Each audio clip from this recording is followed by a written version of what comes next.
Behind the Green Door, Chapter 4 Pine Top Mountain. Penny was startled by the remarks of the two men because she felt certain that the Mrs. Downey under discussion must be the woman at whose inn she would spend a 2 weeks' vacation. Was it possible that a plot was being hatched against her father's friend? And what did Francine know about it? She glanced quickly toward the young woman reporter who was doing battle with a tough steak which threatened to leap off her plate whenever she tried to cut it. Apparently, Francine had not heard any part of the conversation. Being only human, Penny decided that despite her recent comments, she could not be expected to abandon a perfectly good sandwich in the interests of theoretical honor. She remained at her post and waited for the men to reveal more.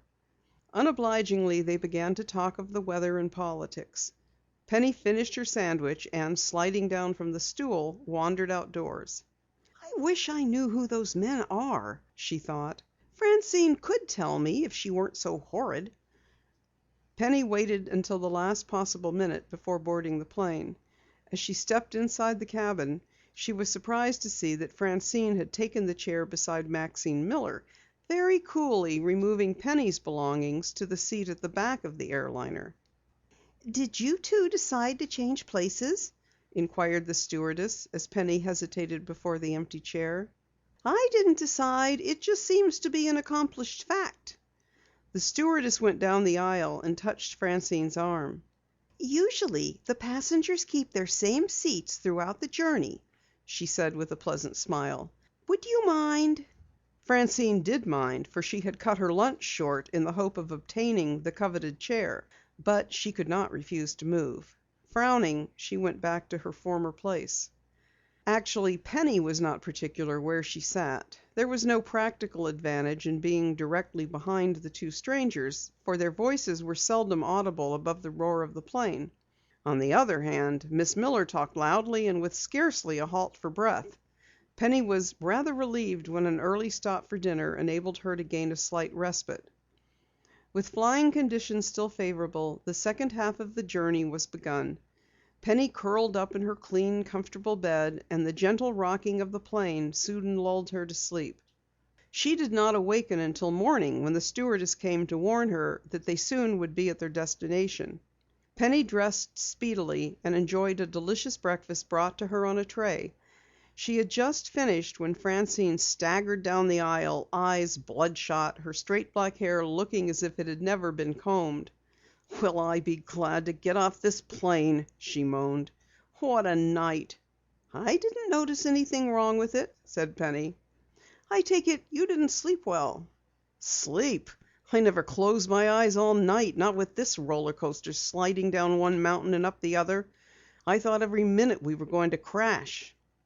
Maxine Miller likewise seemed to have spent an uncomfortable night, for her face was haggard and worn.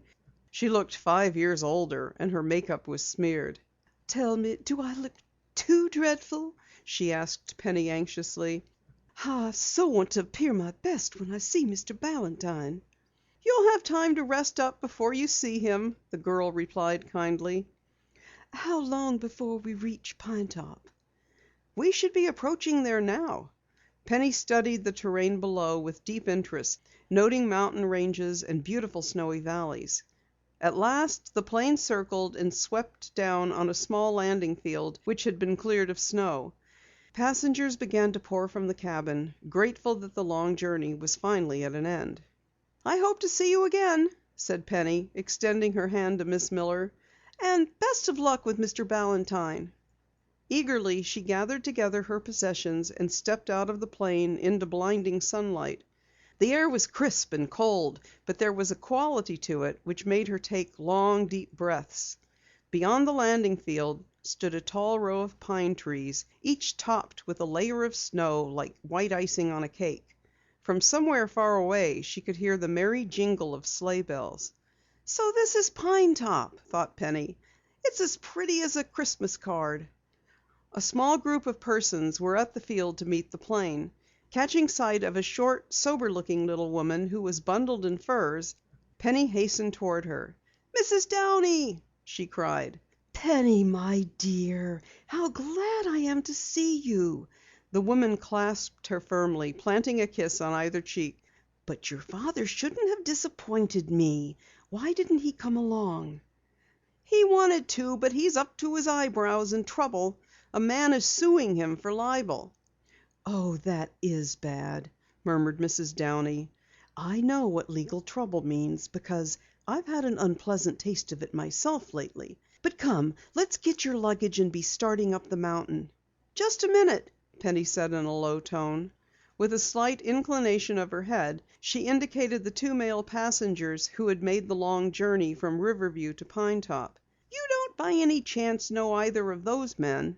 Mrs. Downey's face lost its kindliness and she said in a grim voice: "I certainly do." Before Penny could urge the woman to reveal their identity, Francine walked over to where she and Mrs. Downey stood. "Do you wish to see me?" inquired the hotel woman as Francine looked at her with an inquiring gaze. "Are you Mrs. Downey?" "Yes, I am." "I'm looking for a place to stay," said Francine. "I was told that you keep an inn."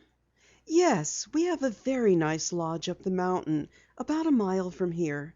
The rooms are comfortable and I do most of the cooking myself. We're located on the best ski slopes in the valley, but if you're looking for a place with plenty of style and corresponding prices, you might prefer the Fergus place." "Your lodge will exactly suit me, I think," declared Francine. "How do I get there?" "In my bobsled," offered Mrs. Downey. "I may have a few other guests." "It won't take me a minute to get my luggage," said Francine, moving away. Penny was none too pleased to know that the girl reporter would make her headquarters at the Downey Inn. Her face must have mirrored her misgiving, for Mrs. Downey said apologetically: "Business hasn't been any too good this season. I have to pick up an extra tourist whenever I can." "Of course," agreed Penny hastily. "One can't run a hotel without guests." "I do believe Jake has snared another victim," Mrs. Downey laughed. "That woman with the bleached hair." "And who is Jake?" inquired Penny. Mrs. Downey nodded her head toward a spry man with leathery skin who was talking with Maxine Miller. "He does odd jobs for me at the inn," she explained. "When he has no other occupation, he tries to entice guests into our den." "You make it sound like a very wicked business," chuckled Penny. "Since the Fergus hotel was built, it's been a struggle to the death," replied Mrs. Downey soberly.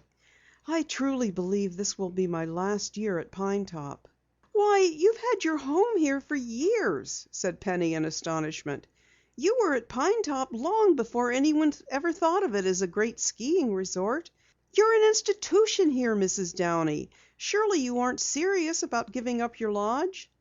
"Yes, I am, Penny. But I shouldn't start telling my troubles the moment you arrive. I never would have said a word if you hadn't asked me about those two men yonder." She gazed scornfully toward the strangers, whose identity Penny hoped to learn. "Who are they?" Penny asked quickly.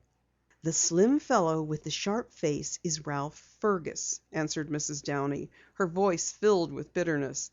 "He manages the hotel and is supposed to be the owner. Actually, the other man is the one who provides all the money." "And who is he?" "Why, you should know," replied Mrs. Downey. "He has a hotel in Riverview. His name is Harvey Maxwell. He only comes here now and then." "Harvey Maxwell?" repeated Penny. "Wait until Dad hears about this." "Your father has had dealings with him?" "Has he?" murmured Penny. "Maxwell is the man who was suing Dad for libel." "Well, of all things!" "I believe I understand why Francine came out here too," Penny said thoughtfully. "Francine?" "The girl who just engaged a room at your place. I think she went to your inn for the sole purpose of keeping an eye on me." "Why would she wish to do that?" "Francine is a reporter for the Riverview Record. Dad's story about Maxwell bribing a football player served as a tip-off to other editors. Now the Record may hope to get evidence against him which they can use to build up into a big story." "I should think that would help your father's case." "It might," agreed Penny. "All depending upon how the evidence was used.